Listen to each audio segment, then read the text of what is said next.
All right. Well, this time I'd like to welcome my guest, Dr. Robb Kelly, who is a world-renowned addiction consultant and just an all-around amazing person. If you've heard of him before, I'm sure you know, if you followed him and know his work, he's amazing. He's also written a book called Daddy, Daddy, Please Stop Drinking. So welcome in, Robb, to the show.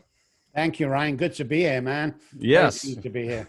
Well, Vegas is glad to have you. So Woohoo! we probably need more of you here than than Yeah. than I don't know. Texas though is a pretty good location for you. Yeah, Do you like being there? it's pretty Yeah. good. It's pretty Yeah. good. But because most of our stuff now, 95% is telehealth, we go across the world. So we get people from Yeah. all walks of life. So it's awesome. We love our telehealth.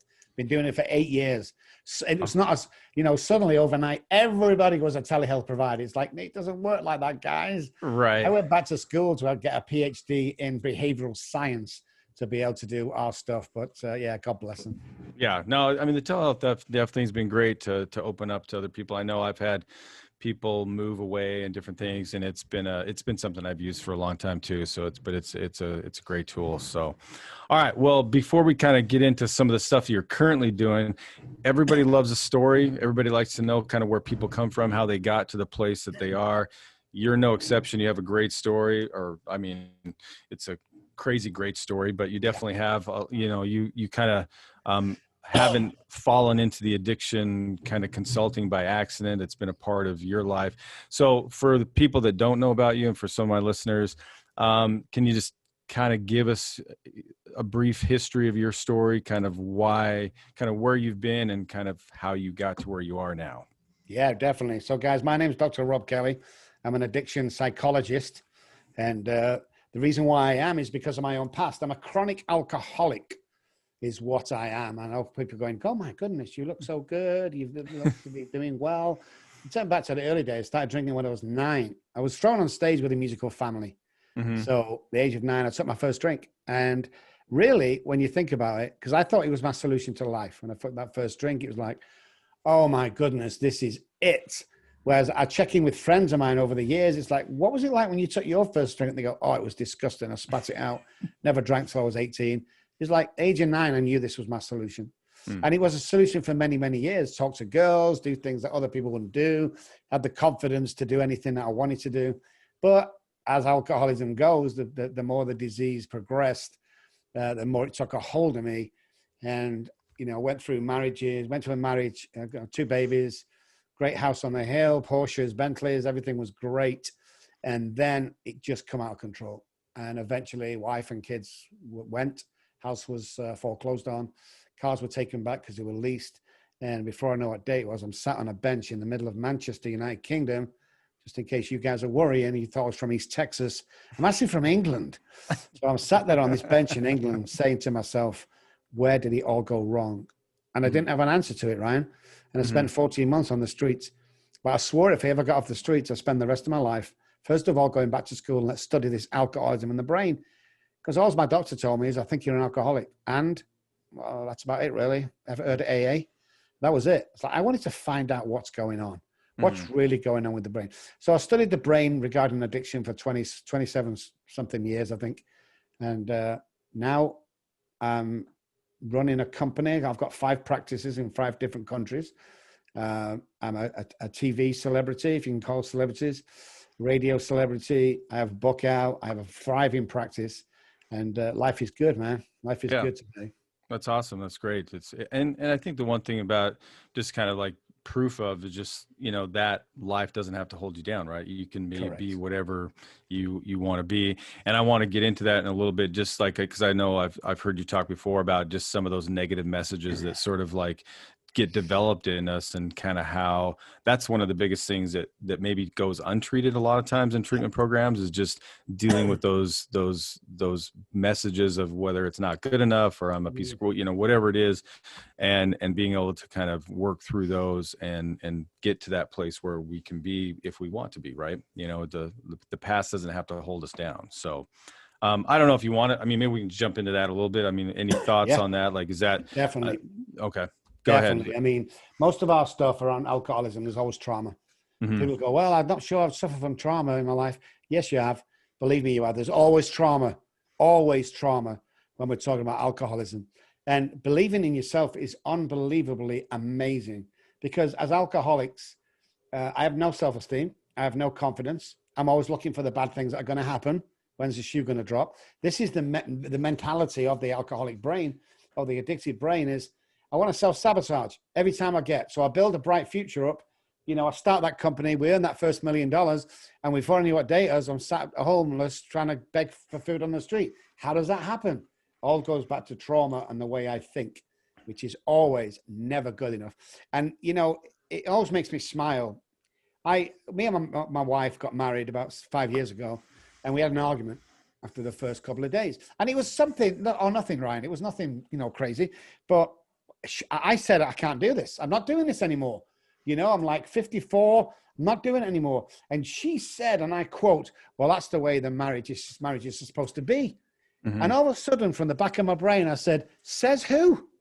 Who's making these rules up? I don't like these rules. Right. Let's make our own rules up, where we dance in the bathroom in the morning. We laugh and joke all day long. We play with our dogs. We have fun. And we go to bed at night time exhausted through laughing. And for the last 5 years, we've been doing that. And people don't realize this, that if you change the way you think, not only do you change the way you drink, but you can be anybody you want. Look at me. Homeless to here is almost impossible. But when you have the right mindset and know what the brain is all about regarding addiction, all bets are off. What you can do. The first thing I got told in this country, well, I can't be president of the United States. I beg to differ. We've just had a businessman running the States with no political education whatsoever, has been running the United States of America. So don't tell me you can't do anything you want. You can. You want that girl, you want that house, car, want that wife. It's easily possible, because you just don't know how good you really are. Right. Right. Yeah. I definitely see that. And like, I like what you said about the notion of trauma. And everybody's got trauma. I mean, really, yeah, alcoholic, whoever, I mean, you're always looking for the trauma that has kind of like been in somebody's life. So for you and your treatment, like, it sounds like that you definitely go into that, and that's a big part of it. Do you, just out of curiosity, just from my perspective and stuff, do you use specific techniques like EMDR, that kind of stuff, where you just kind of try to do more the behavioral stuff where you're looking at those negative beliefs and identifying those, or? Yeah, there's a couple of things we use. First of all, for the trauma, and first of all, let me define trauma, because people go, well, I've not been trauma in my life. If you have the addicted brain and predisposition, you can track alcoholism and addiction back through your family. If you can't see your mom and dad, look at your grandparents. It's there. If you are alcoholic, we got to look at trauma. So what is trauma as a child? Well, this is trauma as a child. Get down off that stool, you stupid idiot. How many times have I told you can't go to college? You're not as smart as your brother. This is trauma. This is damage to the child's brain, especially the addicted brain. And I'll take that on board. And at the right time, at the right moment, it'll come to the prefrontal cortex, and I'll believe I can't get that job. I can't get that girl. So how do we treat it? We use ACA. Is a great material. It's adult child of alcoholic. We also use somatic experience. I'm Meadows trained, Peter Levine trained. And then we use brain spotting. Okay. Brain spotting is awesome. You know, what we see is what we feel. So we go back and we have to clear the wreckage, or we go back to the scene of the crime and we clear all that up, and we walk you through it, and we walk you back into the modern life. And we find that even though trauma happens on many cases we don't even know, we have to recognize trauma going forward. And that recognition and destruction of them neural pathways which take you back to trauma is easily done once you know what you're doing. Hence the 97% success rate as an addiction psychologist, and a money back guarantee, which no one in the world offers. That's how confident we are that you'll never drink or use again. You'll have an amazing life. You know, it really is that good when you look at modern science. So when you think about, so like you said, there's not a lot of people that do the money back guarantee. Treatment centers all over the world that just, like, come, you spend $30,000 for a month or whatever, and they're back into whatever, their relapse and they're this or that or whatever. So what do you feel like what are they not doing that you're doing? I mean, part of it's like the trauma stuff, but what else do you feel like they're not doing that you guys are able to do? First of all, most people I know that run treatment centers or are in treatment industry concentrate on the symptom. They concentrate on the alcohol or the drugs, or the relationships that you're currently in now. It's not the alcohol and drugs, guys. That's the symptom. Alcoholism and drug addiction has got very little to do. I'd say 3% of alcoholism and drug addiction. It has got very little to do. So let's forget about that. We often say from day one, you drink, problem's gone. That's not what the problem is. The problem is how we're thinking and how we're stuck in the past and how it keeps revolving round. So stop concentrating on that. Let's get back to the real problem, which is me.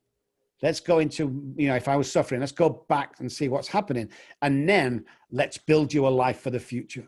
What do you want to do? What do you want to be? Let us take you there. And then we kind of brainwash them in.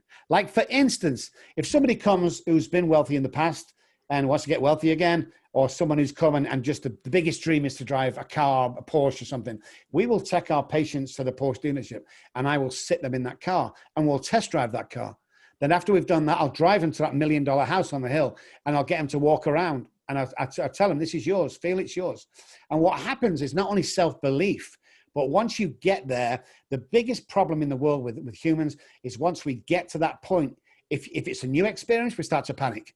Oh, I'm not this is not me. I'm scared of success. But if you've already been there and primed the brain for success, then walk into it. Let me give you a prime example, Ryan. Yeah. Quantum physics tells me that I can be up to 25 places on a basketball court at the very same time.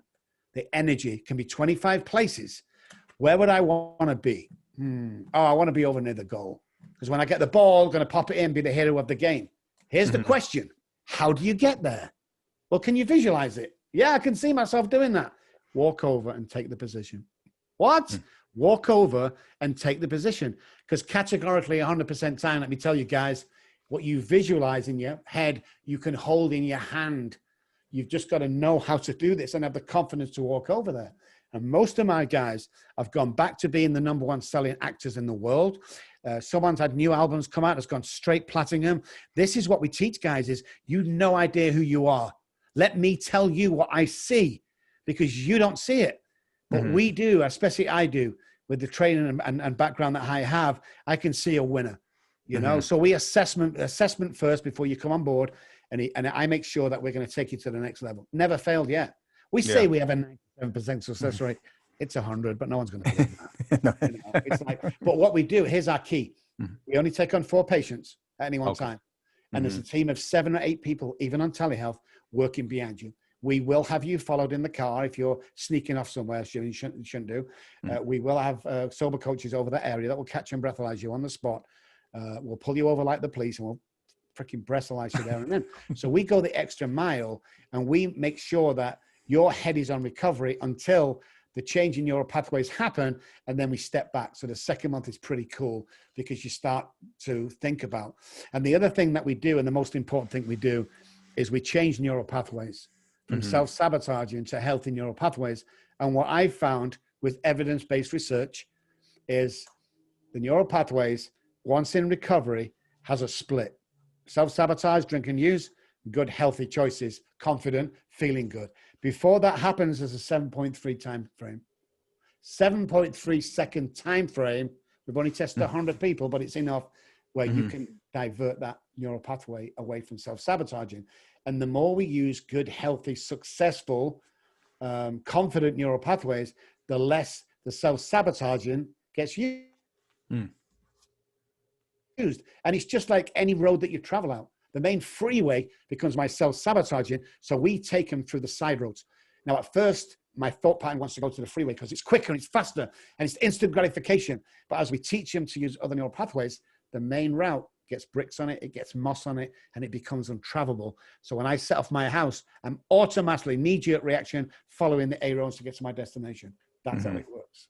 Nice. So like, I think you mentioned a time frame, but what's usually, like you mentioned the second month. So does it usually take about 30 days to kind of really get that in a good place, or longer? Or what's your experience with that? The 90-day model that we work off is there for a reason. And everybody will tell you this, it's about 90 days before chemically everything resets in the brain.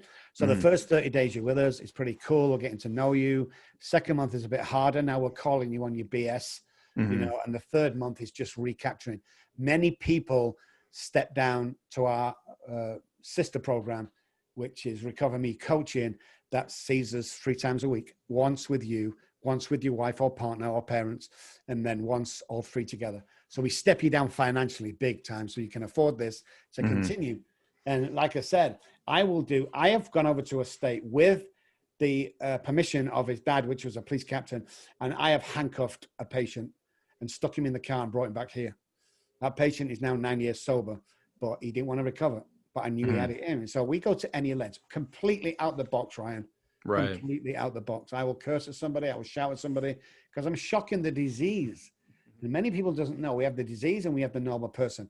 Guys, how many times if you've got a drink problem, the people said to you, such a nice guy when he's not drinking? That's you. That's the real guy we're talking to. What about the disease? Well, he's a pain in the backside. He causes chaos and hurts everyone around him. Alcoholism is a contagious disease.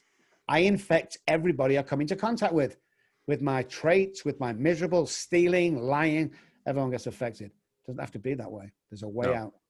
Yeah. So when you think about, and this is maybe jumping back to something you said. So when you first kind of got told you were an alcoholic and just AA, like where does that fit for you? I mean, those terms and stuff, I'm assuming you're still okay with, but like, what's your, like, do you think 12 steps important? Is that something that you have your people do, or where's your kind of, where do you sit on that?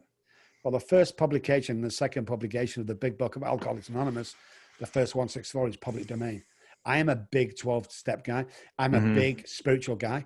Choose a God. There's 2,500 gods in the world. Just choose one. That's all. You can't change your light bulb. You can't choose the group. No human power can help you with this crap. So we need to get to a place. Big on AA. It wasn't at first, though, Ryan. Hated everybody, judged everybody, hated it. Had nothing in common with these guys. I'm driving a Bentley outside. You've arrived on a bike. We have nothing in common. That was my mentality. But today, if I see somebody I don't like in a party or something, I just go, I don't like that guy. If I find out 10 minutes later he's an alcoholic in recovery, I'm drawn to that guy and we become best friends. And that's just the way it is. So when I first heard it, I was doubting it a little bit. But now the new science has come in. We mix that with the first 164. I use the 164. Look, I've spent 23 years in schools, universities, and colleges to get educated to be who I am today. I've studied Carl Jung. I've wrote white papers in England. I can tell you that the best piece of literature I have ever read is the first 164 of the big book pertaining to the recovery and information of alcoholics and recovered alcoholics. It's phenomenal. So yeah, we definitely use that. Okay, great. I know like a lot of people I work with use 12 step and they enjoy it. And I don't have any issues with it myself. I just was curious kind of where you sat with it or whatever. So that's good. It's good. And I think I've heard you say too before, like the spiritual part is big. Do you mind kind of like sharing your experience about kind of like what turnaround? I just remember you sharing this story in the previous podcast with somebody about kind of like what that was for you from a spiritual standpoint. Yeah. I'm going to add a story to that, which okay. All right. I'd forgotten about, which is cool because, so I'm on the streets for 14 months. I'm beaten, I'm battered. I've lost about 100 pounds. I'm struggling to survive. People are beating me up. When I first went on the streets, great, I can handle myself. But as the lessons nourished got into my body, I started to lose.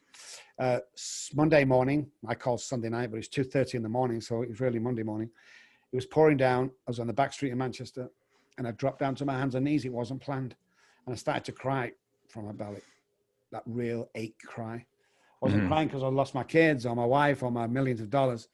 I was crying because the first time in my life I realized I couldn't stop drinking. And this was it, man. I tried to commit suicide 6 times, and on 2 occasions I succeeded. And somebody on the back end of the road, EMS, brought me back to life, and I hated them guys. So I'm on my hands and knees crying. The rain is hitting the back of my head, mixing with my tears, and dropping on the cobble road. And I looked up to the sky, and I said, if there's a God up there, because I'm pretty much atheist by now. If there's a God up there, I can't do this on my own anymore. 30 seconds later, a guy walked around the corner. He had a small Bible in his hand.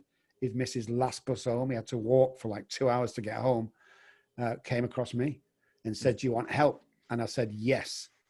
Now, that's where my journey started right there, Ryan. But I want to add something there. Yeah. He took me back to his house and said, look, you can stay as long as you want, but you've got to come to AA meetings with me. It's like, I've been to the AA meetings. They're no good. That's what I'm thinking. But it's a dry bed for the night. And he's fed me, and I got clean clothes on. So I'm going to this meeting. When I go to the meeting, same old stuff, war stories. This guy called John, white beard, white hair, looked pretty like, I don't know, he's come from the desert or something. Everything was cheesecloth. And he said he's a recovered alcoholic. And I'm like, what? So when I walked over to him, I said, hey, you can't say recovered. It's a disease we have forever. And he opened the title of the big book, and there it was. How many 100,000 men have recovered from alcoholism? And it mentions recovered 17 times in the first 164. So I said to him, will you be my sponsor? And he said, no.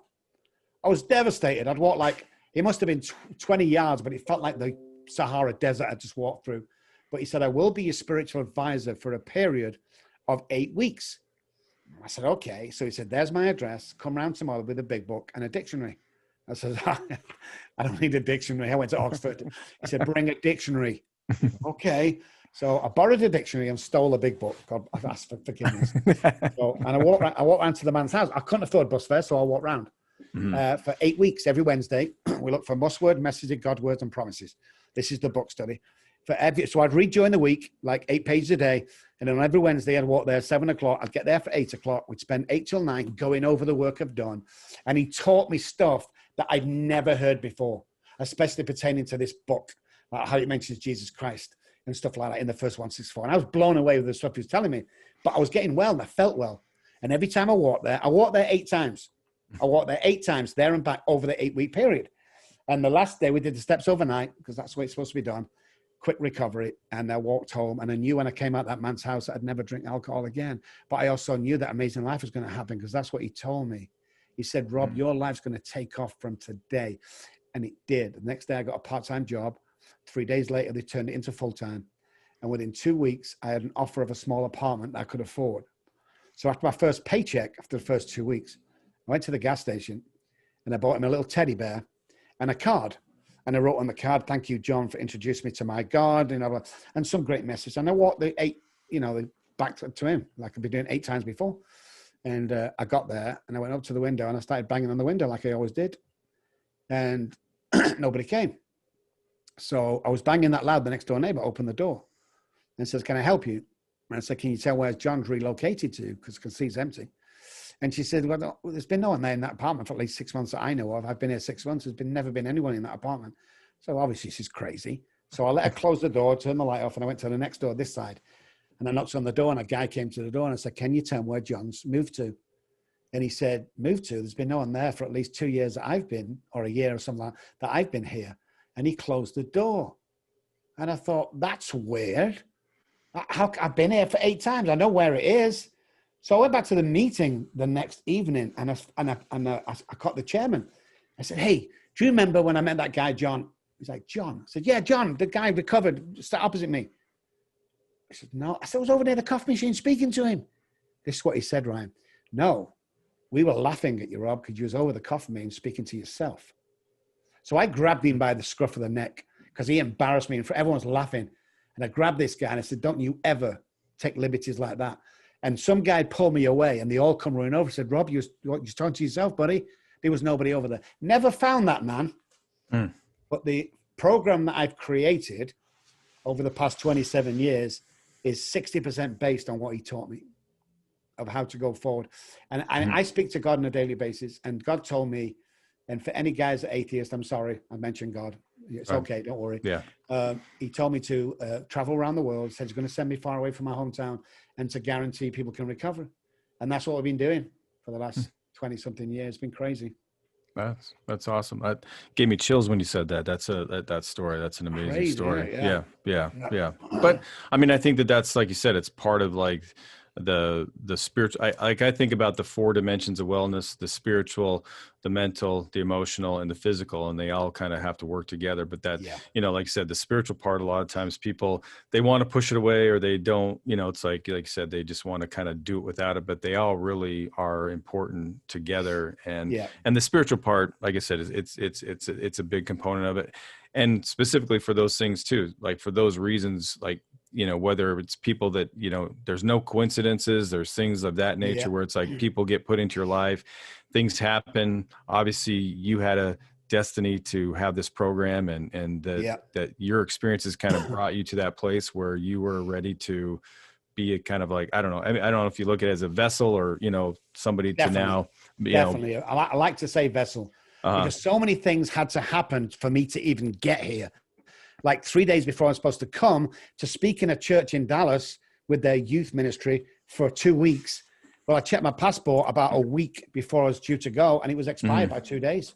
Right. So I'm like, oh my God. So I jumped on a bus to Liverpool, and I got to Liverpool with all my stuff. And I said, I need it expedited. And he said, expediting, it'll be about 4 weeks. Yeah. No. I'm traveling like 7, 8 days. It can't be 4 weeks. So that's what it is. Your normal's 9 weeks. The expedite is 4 weeks.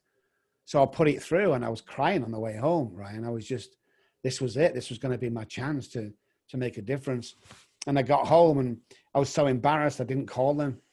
I was so embarrassed. I thought, I'm going to have to call them the day before, time I can't make it. And about 4 days later, a knock came on the door, and it was the postman with my passport. That was the first sign. Yeah. And it's been 100 times since. So yeah, there's a mission here to be done. There's a mission.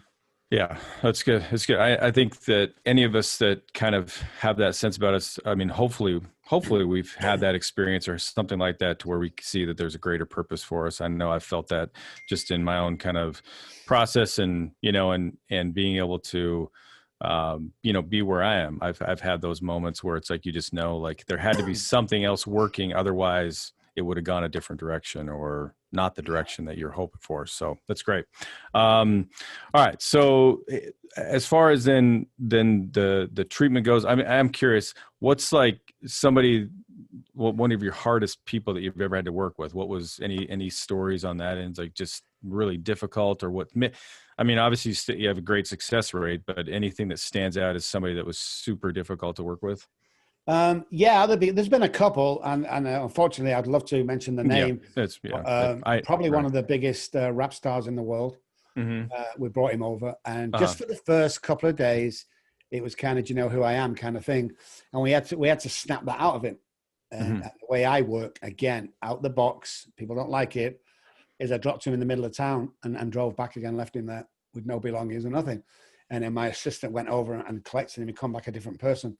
But I was telling him, we don't care who you are. We don't care how much money you got. If you don't do this deal, we're going to throw you out. There's no refund. We charge up front. And I don't care if you recover or not. It doesn't make any difference to me. But if you care and want to recover, I'm here for you. So there was people like that. Other people would walk up to me, and some of the people I don't know, they're America's best musicians, but from the 80s and 90s that have come to us. I don't know who they are. I've only been over here for 14 years. And this guy come up, one of the biggest guitar players in the world. He was a god in his day, and he was stood there, and I'm looking around, and this guy's staring at me, and he marched over and said, "Don't you know who I am?" And I went, "I don't know." He said, "Well, how come I recognize you? You're supposed to be recognizing me. I don't give a shit who you are. You're coming for treatment. You keep your mouth shut. You do as you're told." So a few of them have tried it, but not a lot of people. We actually handcuffed a guy in LA jail, the county jail, when we picked him up. And the judge signed him over to us. But the judge scared us because the judge said he should be going back to prison for 6 months. But if I put him in your care and he goes missing, you'll be back in my courthouse again, Dr. Kelly. I didn't like that. So we had a good discussion after. This guy was known, he'd fallen from grace. He'd been a huge star. And we handcuffed him. We said to the judge, yeah, we'll take him. Took him out and we handcuffed him. He's like, you can't do this to me. You don't know who I am. We stuck him in the car. And we have a plane, so we stuck him on the plane. We brought him over here, and we kept telling him, we brainwashed him. You are going to be one of the biggest box office paid stars in the film industry. And 2 weeks before we actually let him go, it was like 10 weeks he was into it. He got a script from Hollywood, and he opened the script, and it was one of the biggest movies ever made. And he looked at us in disbelief, and I said, "How many times have I told you?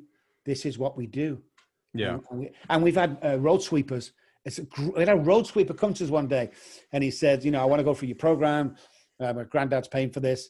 And what's your ambition? I want to be head of the crew.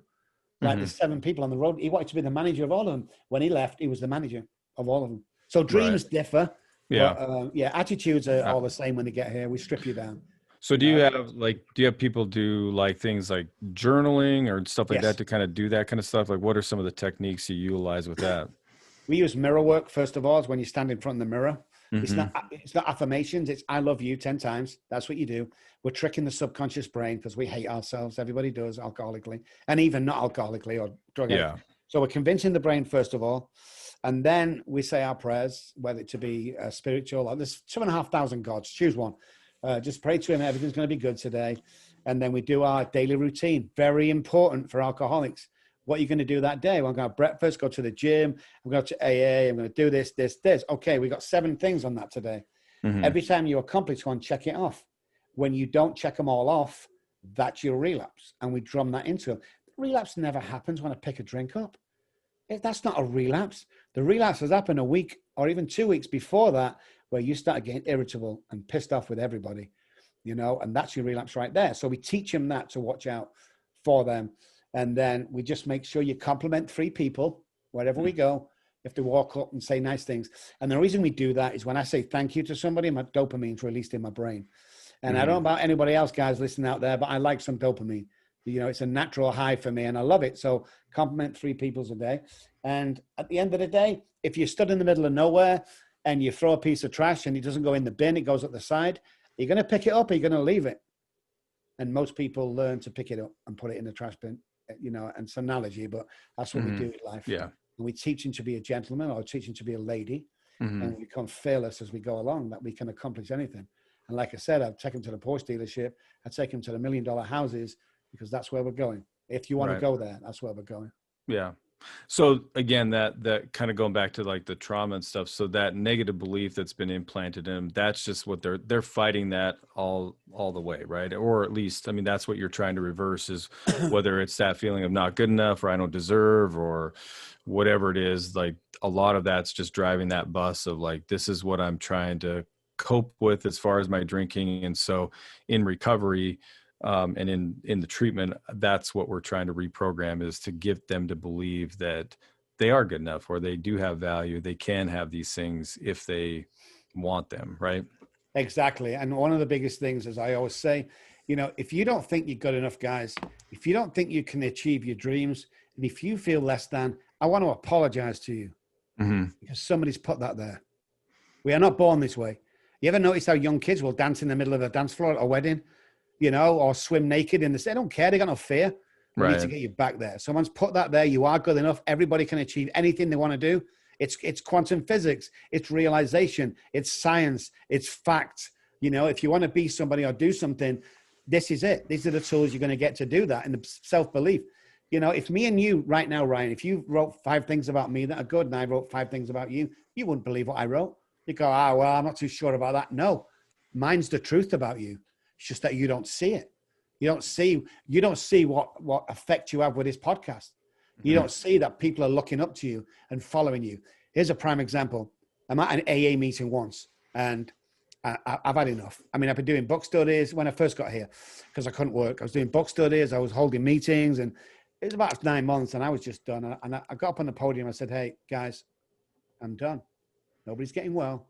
I'm not having an effect on people. Some people are arguing with me. Some people are threatening me. I'm not doing it anymore. I'm done. And I walked away from the microphone and you could hear a pin drop in that room. There's about 300 people in the room. And right at the back of the room, the old Jack used to get there at 6 o'clock and just stay there till 6 at night, you know, doing the coffee and sweeping up. He got a walking stick and you could hear this walking stick hit the floor as he was walking to the podium. And I thought, here we go. And he said this, and I never forget this. And this is the effect we have on people and the effect you have on people, Ryan, is he says, anyone in this room had an effect with what Robb's been teaching and doing what he did in this room. And 30 people stood up. And I'm like, told you. And then he said, of the people still sat down, have you been influenced by the people that stood up now? Another 50 stood up. And he carried on like that till the whole room was stood up. And he looked at me and he said, never underestimate the power that you have on everybody's life, because you'll never know how many people you've helped. And it really stuck with me, the ripple effect. Yeah. You know, it really did. It's just phenomenal. We are powerful human beings. We're built for success. The trauma is really hard to get over if you don't deal with it. And the belief, you know, the belief in oneself is rampant with every human being. I went on tour with one of the biggest singers in the world. He's a platinum guy from UK. Best single artist voted for the last 20 years. And before we went on stage with him, at the side, he was crying with nerves. He didn't think it was good. There's 100,000 people in the stadium waiting for him to go on. And he was crying. He didn't want to go on. He didn't think it was good enough. And I was beside him telling him some home truth with some blue language. And in the end, we pushed him on stage. He killed it, Ryan, like he always does. But the lack of self-belief hits the working man, hits the middle class man, it hits the multi-million-dollar singer. It's just the way it is, and it's a daily reminder. The Yeah. hypothalamus kind of sets every 24 hours, so that's where Mhm. they get one day at a time from. It's like, well, Right. it's a new day today. What can I accomplish today? Because if I Yeah. told you you're going to die in a month's time, what would you change about today? And they all go, oh, well, I do this and I do that. Why aren't you doing that now? Why aren't you telling your wife you love her? Oh, she knows. No, no, no, no. We Yeah. only know we're good and we only know we're loved if we tell people. If you want to get really technical, go back to the Bible. Jesus said, let there be light. He said, you don't write it down in a letter, you voice it. And it's very powerful once we voice it. Yeah, I like the way I really like that, and I think that's important. And even for like I think I'd heard you share a story on a different podcast too, even just about like people like you and I who maybe, like you said, who maybe think, okay, we're having this impact on people, but I, we don't necessarily always feel that within ourselves, and so I think you'd shared a story about somebody had said like, oh, Dr. Kelly, he's great or whatever, and it's like, well, have you ever told him that? No, he knows that. And it's like, Yeah. but we, it like I said, it's like that fleeting thing. And I like the idea of like the hypothalamus resetting every 24 hours is like, we need to hear that. We all need to hear that, I mean, to have those things reinforced for us to kind of feel like, we matter, we have that worth. Cause like I said, we're always battling something, in our mind. And so having that verbalized, even to, people that, like I said, seem like they have it all. Yes. You don't know what's going on inside their head. Right. Everybody suffers from that lack of confidence. It's just the way Mm-hmm. it is. I literally have just put Zoom down before I came on your show with a couple we've been working with for about 3 months now. And they were sat there and they held each other's hands and they says, Dr. Robb, you have not only recovered from the alcohol and drugs, but you have saved our marriage. And I was crying. It's like, I couldn't believe what they were saying.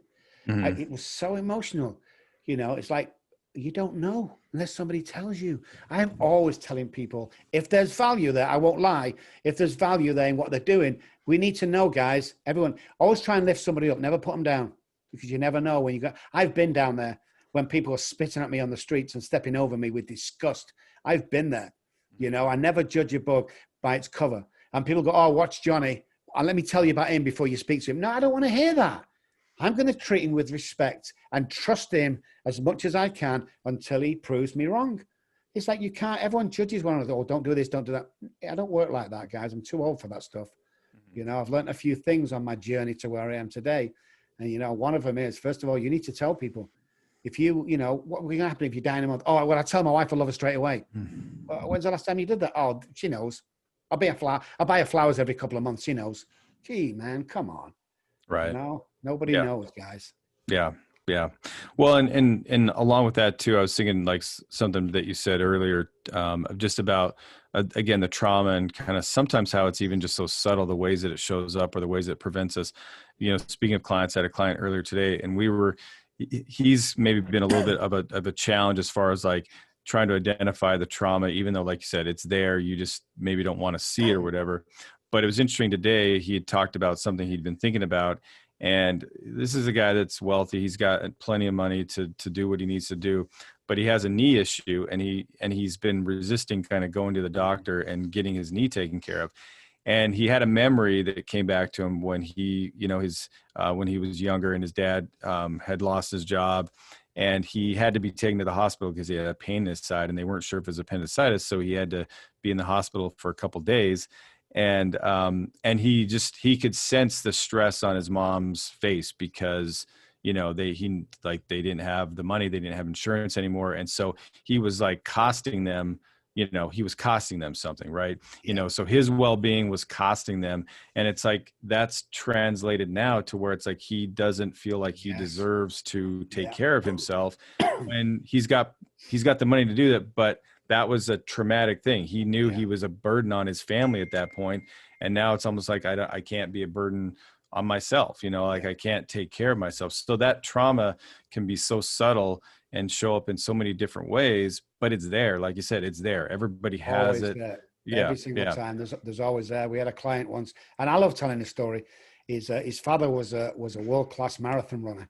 So he ordered his kid to follow him. So the guy's like 14 at the time, and there was a race at school. and there was 5 people in the race. And he's far away. You need to win this. You need to win it. You know, blah, blah, blah. And the first 3 people got a T-shirt. First, second, third got a T-shirt. The other 2 didn't get anything. They're just glad to take. He come 4th. And he walked home in silence. We found out after many years when he came to me that for the last 20-something years, he's been chasing that T-shirt. Now, that's powerful when you think about trauma. How many times has he not gone for that job, that girl, because if he only comes 4th, he's only never going to be a winner. His dad hated him for it. You know, he died hating him for it because he did chasing a T-shirt for 20 odd years. You need to recognize that this is awesome stuff. It's like you know, the pain, and the neglect of oneself and the codependency. I have a colleague that says codependency is a chronic sign of self-neglect. And I love that because we carry that over. You know, and I cost my parents all that money in the hospital. I still do the same to, you know, my wife said, you need to go to the hospital. I'm not going to the hospital. I have to pay $1,000 to go in, even though we pay $3,000 a month for insurance. I can't go to the hospital. But that comes from the past when I got a huge bill from the hospital I couldn't afford to pay. You know, it's crazy. But that's awesome. I like that, Ryan. Yeah. It's I mean, like I said, it's interesting how it shows up, and when you start to dig into it, you know, even just what people like, just allowing them the opportunity to kind of see that. And like I said, some people a little bit harder, they're a little bit more resistant to see it, but once it kind of opens up to them, it's like the connection there. And then, you know, the hope is, and I think you're big on this, like, I don't know if you want to talk a little bit about kind of action, being more action minded. I think you've talked about that in things before. You want to get people out doing stuff, right? Yes, definitely. You know, and I have a saying that I picked up from a pastor somewhere, and it says, show me your friends and I'll show you your future. This is about action. This is about doing stuff, you know, because we're stuck in our old ways of judging by my actions, not by my intentions. You know, my intentions were always good, Ryan, I thought, but I never followed through. I'm the guy that lost his kids and wouldn't visit because alcohol was more important. You know, I'm the guy that stabbed his wife 3 times because the alcohol was more important than she was trying to hide from him. You know, all this crazy stuff. Stop already. Stop promising. You know, sorry in my industry is a sorry word. We don't need to use that word. You know, we need to start doing stuff that we've never done before, acting kindly. 90% of our language is not verbal. Only 10% is verbal. What are you doing with your body? How are you showing off? Are you crossing your arms when you meet somebody? Are you always lifting them up? Are you patting them on the back? Are you giving them thumbs up? All this stuff is shifting dopamine in my brain, which I like. This has always got to be done. And moving forward every single day is vital in this game, because if you don't, with the addicted brain, you're stepping back, and it's real easy to step back. So moving forward, not judging people, acting the good Samaritan, and being kind. If I leave somebody that I've got a smile on the face, or they're going, hey, he's not a bad guy. You know, that's what, if I do that, Ryan, my job's done for that day. I'm happy. Yeah. You know, Yeah. my God has put me in such a place now where, you know, even financially we help, because what we do is every Christmas and Thanksgiving and birthdays, we ask people to write in, tell us what your kid wants for Christmas that you can't afford to buy. The rules are you must be a 1-parent family in recovery and you must have children. And there are hundreds out there, and they send us the Santa list in, and we say we're going to pick one, but we actually do them all. And we send presents from Santa Claus to the kids. You know, that's action. Yeah. That's giving back to the community. I love giving back to the community. You know, this is the stuff that makes us the powerful person we are today.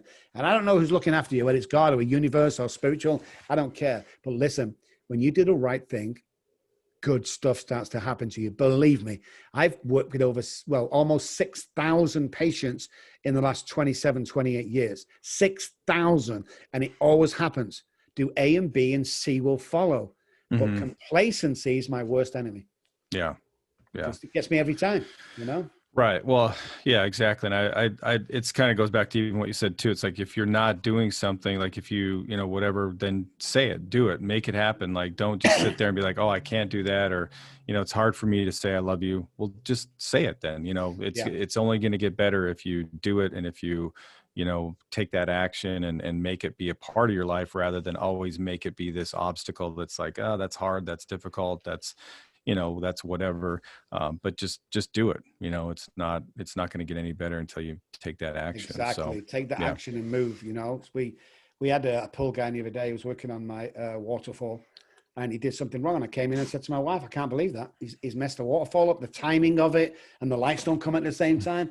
And she went, Rob, can you remember when your waterfall on the street was somebody peeing next to you? I'm like, God, you're lucky to be here. Now go back out and apologize to that guy. And I did. It's like, you've got to watch complacency. My car would need a service. I took it there. They gave me a car 30 grand less than the car I was driving. I can't drive this. And she's like, Rob, remember when you had a bus pass? Oh, God. So it's always good to have an accountability partner who tells you that, look, your problems are not problems. It's just complacency. What would you tell your patients? I tell them to shut up and get on, give them anything to drive. Good.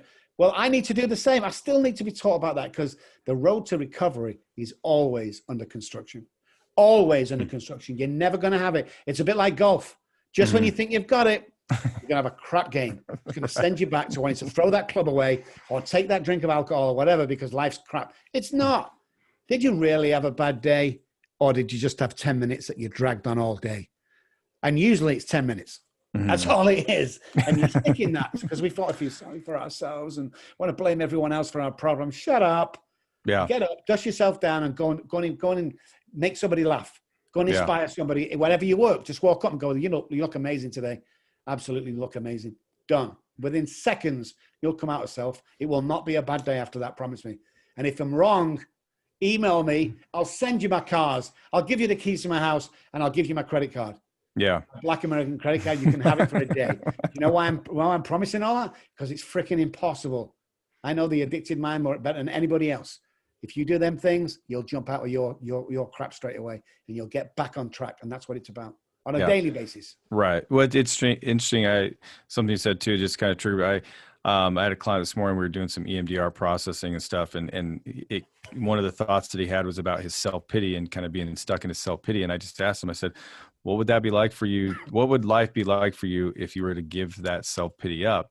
And so we did some processing on that. And it's like, and when he came back from that, it was like, oh, I would see that I have all these strengths and all these values and all these things that I've been given to be able to be capable enough to accomplish all these things.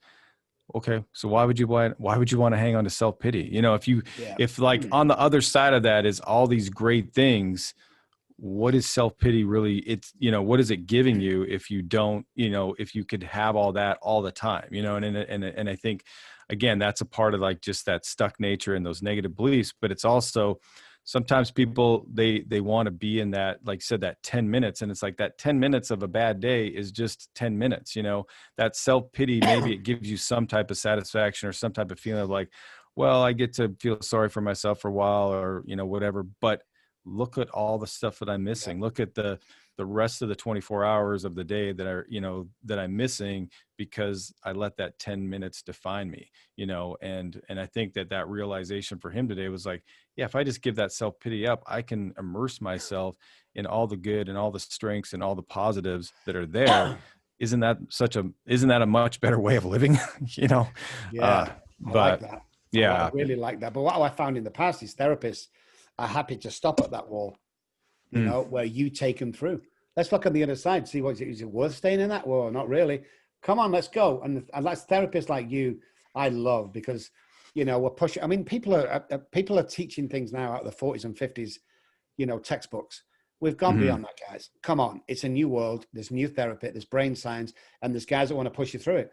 And I think in an environment when they feel safe, with somebody who knows what they're doing, like you just did with that guy. That's where we need to be with these guys. We need to push them through the uncomfortable pieces that you don't really want to talk about. It's like, I don't want to talk about the stuff you want to talk about. I want to talk about the stuff you don't want to talk about. Because the stuff that you don't want to talk about is the reason why you're still sick and still suffering. Right. It's like, let's get real here. Every single person under the addiction, under the depression, under the bipolar is an amazing guy with a bunch of stuff to give away to other people. And that guy's going to succeed. But we don't see that. So we're comfortable to sit, with that self-pity and just, lolling all day long. It's like, while you was in that self-pity and that 10 minutes got spread all day long, there's probably 6 people sat at home depressed. And you know why they're depressed? Because they don't feel worthy. They don't feel good enough. And do you know what? I changed that depression? You getting out of your crap and telling them they look great. or thanks for that, or great job. See, people underestimate them two little words, great job. Mm-hmm. I mean, I've seen people's lives change. We picked a cake up once from a convenience store. And when I went in there, me and my assistant was laughing and joking. This old woman came out, and we got banter, me and her. I'm always trying to talk to people. And she's like, you know, if I was 50 years younger, I'd be dating you. And I'm like, if you were 50 years younger, you'd be 20 years younger than me. And it's back and forward, and we were laughing and joking. So we told them what we want on the cake and said, I'll pick up tomorrow. And then we left. I had no idea what had just happened there, but we had fun. This old lady was cracking me up. I went back next day for the cake on my own. And the manager came out with this beautiful cake. It was beautiful. Then this old lady came from the back and said, oh, can I have a quick word with you? I'm like, yeah, sure. What is it? Went to the side. He says, I have to thank you. What for? My husband died 3 months ago. This is my first day back, and I'm very fragile. But what you said to me made me laugh, and you made my day. I had no idea, Ryan. This is the stuff we're missing out on. Mm-hmm. You will never know the effect you have on people, you know, and we need to start being more verbal about this. If you lift people up, somebody's going to lift you up. Believe me, they are. That's just the way it works. Yeah. No, I love that. That's probably a good place to finish. I really think that just being more verbal, being able to say that, not take things for granted.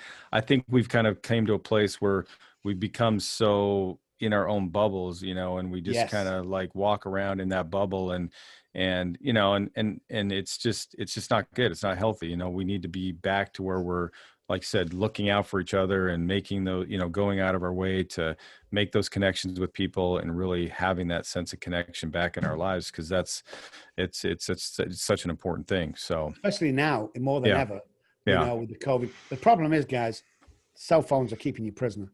Mm-hmm. You're ruled by Facebook. You're ruled by how many likes you get or tweets you get. You know, this is the time we have to start looking out for each other. Put that phone away. You know, when you go out for dinner, put it away. Come away from that phone, because we're missing that personal human connection. And believe me, just because you got 4,000 friends on Facebook, you're plugged into a wall, buddy. That's all you are, plugged into a wall. So don't let that fool you, you know? Yeah. Yeah, because what are you doing with those people, right? You're just exactly. It's just a number. It's a number that you look at that makes you feel good, but it's not like you're, you know, going out and doing with them or doing anything with them or whatever. So yeah. Anyway, so I think I'm going to cut you off. So you just said compliment people three different people a day. 3 times a day. Yeah, 3 times different people, 3 times a day. Do your mirror work in the morning.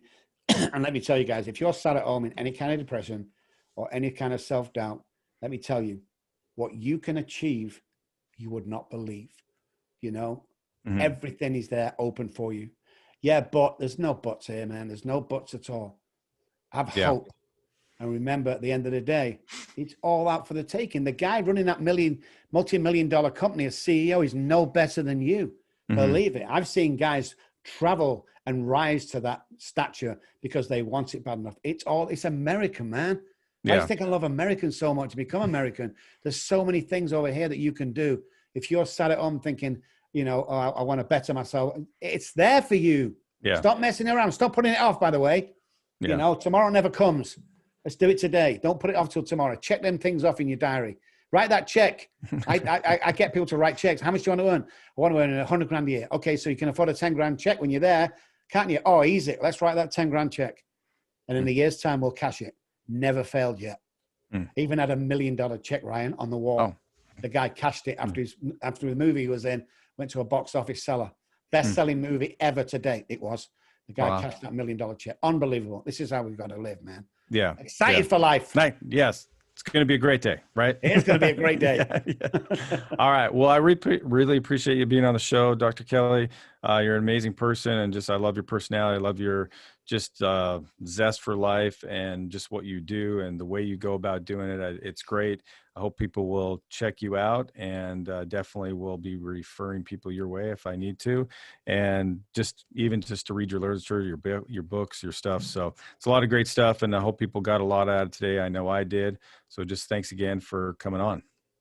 No problems, man. I got to admit that I have a girl, Courtney, that goes out and looks at stuff, and she daren't come to me if anything's like below par, and we have high standards. But she did call me a couple of days ago. She works for my Dallas office, and she called me and she said, "You know this Ryan guy? Because I don't know. I get my day tonight. I don't know what I'm doing tomorrow. You need to speak to this guy. Why? You just need to speak to him." Mm. I'm like, okay. When she says that, I know it's going to be something special. And tell you, Ryan, it was something special. You are awesome. I love the way you operate. I love your mindset. You know, you just, I've done some background work and you don't worry about that. I always do. But yeah, an amazing guy affecting hundreds of thousands of people, not even knowing it, man. So thank you for what you do. Oh, thank you. I appreciate it. It's awesome. Yes. Thank you. All right. It's good to hear that. And you're great too. And I know I'm going to take your challenge and try to do more of the complimenting and make that a bigger part of my day. So I appreciate that. Well, we're going to be checking on you, make you do. Okay. And just after Christmas, we're going to get you on our podcast. Okay. Sounds good. I'd love to do that. So excellent. Thanks very much, Ryan. Thank you. Have a good day. Bye-bye.